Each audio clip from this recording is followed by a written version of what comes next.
I have 2 of these for a backbone connection for my Google Wi-Fi system.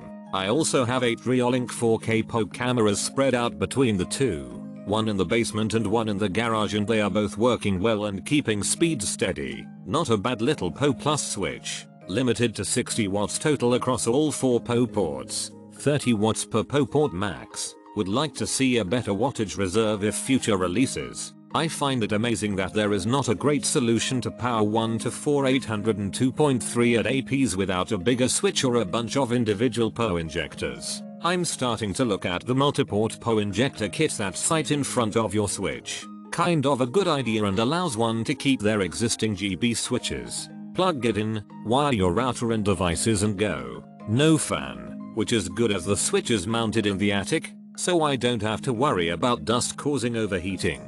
Powers my PoE cameras just fine. It's plug and play essentially and does everything I need it to. Also like the fact that it's housed in metal, which gives it a quality look and feel. Indicators of PoE and gigabit connections all work and are useful to gauge if the connections are correct working properly. I bought this to power a Ubiquiti Cloud Key and a UAP Nano HD, and it handles both flawlessly. Much cheaper than buying a managed PoE switch and has enough power and ports for a small setup.